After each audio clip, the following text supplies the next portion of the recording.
यदि जेन्जीलाई एमालेको गुण्डाहरूले हैन यसरी आँखाको तारो बनाएर ठाउँ ठाउँमा कुर्छ भने सुन एमालेहरू तिमीहरूलाई मैले जहिले पनि भन्थे के मान्छे एमाले बन्न सक्छ एमाले जिन्दगी मान्छे बन्न सक्दैन भन्थे हो रहेछ नि तिमीहरू पत्ता साफ हुने दिन आगे आजसम्म माओवादी सकिया थियो अब एमाले भन्ने नाम सकिँदै नेपालबाट सकिँदैछ केपी ओली र यो के रे महेश नेता हैन यो चोरहरूको त नामै थाहा हुँदैन भने अब भोगटे चोरहरूको नाम यदि लड्ने नै हो भने जेन्जी पुस्तासँग लड्ने नै थियो भने तिमीहरू त्यस गति कहाँ भाग्या थियो तिमीहरूको आँट अहिले चाहिँ गुण्डाहरूलाई पैसा खुलाउँदै ल्याउँदै जेन्जी बच्चाहरूसँग कुदिएला यार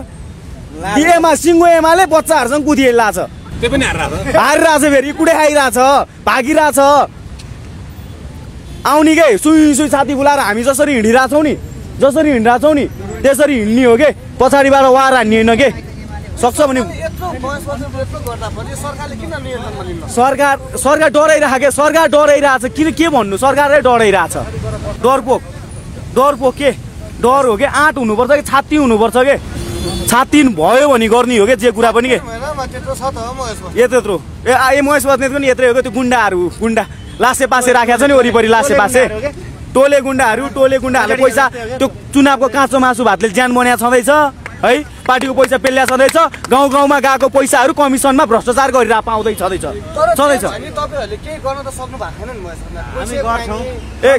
मेरो न हामी यता सुन्न हामी झडप नचाहने भएर मात्र हो शान्तिपूर्व हामीले चाहिँ विचारको एउटा आन्दोलन गरिरहेको भएर मात्र हो यदि भिन्डी नै हो भने के यति भिन्डी नै हो जेन्जीसँग भिन्डी हो भने एमालेको कार्यकर्ता कति थरिया अब यो वैधानिकता आन्दोलनलाई वैधानिकता दिने यो चाहिँ सिङ्गो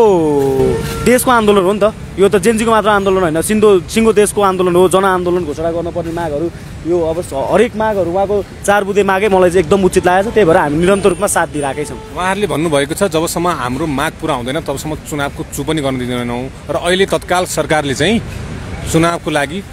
भरपूर तयारी गरिरहेको छ त्यसमा तपाईँको के भन्नुहुन्छ चुनावको लागि आन्दोलनै भएन कि आन्दोलनको धेरै एजेन्डा धेरै भए पश्चात पनि जुन आन्दोलनपछि सरकार बन्यो त्यो सरकारले आफ्नो म्यान्डेट चाहिँ चुनाव मात्रै भनेर चाहिँ राखेको छ त्यसलाई चाहिँ के भन्नु यो छाती नभए सरकार यो आँट नभए सरकार एउटा मुटु नभएको सरकार हो कि यो यिनीहरूलाई त के भन्नु अब यिनीहरू त यो कताबाट परिचालित भएर आएकाहरू हुन् हामीले यिनीहरूलाई बनाएको चाहिँ होइन वास्तवमा बनाएको भएदेखि हुन्थ्यो जेन्जीको आन्दोलनको दुईटै मात्र माग थियो कि एउटा भ्रष्टाचार एउटा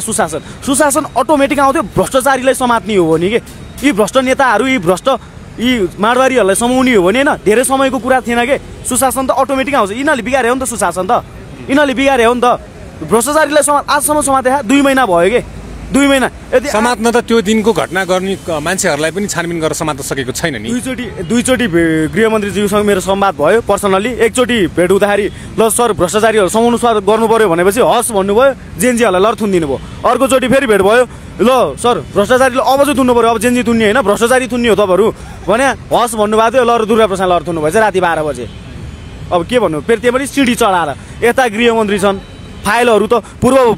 गृहमन्त्री रवि लामिछाने हुँदाखेरि त 25वटा फाइल हामीले नाम नसुने यो सारा नेपालले नाम नसुनेको फाइलहरू व्हाइट बडी काण्ड यो के काण्ड लौडा काण्ड होइन एउटा दिमागमा पनि एउटा किताब पढ्नु पर्यो संविधान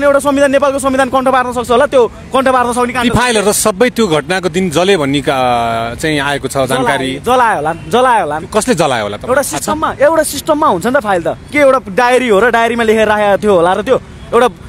त्यत्रो भ्रष्टाचारीको फाइल चाहिँ के डायरीमा लेखेर राखेको थियो होला त पूर्व गृहमन्त्री त्यति लाटो थियो होला नि त होइन थिएन नि त त्यो समाउने आँट नभएको कि यिनीहरूको आँट नभएको नत्र यति बनाउनु सक्दैन एउटा फाइल बनाउनु सक्दैन भ्रष्टाचारी थुन्छु भने त आयो क्या नि यिनीहरूले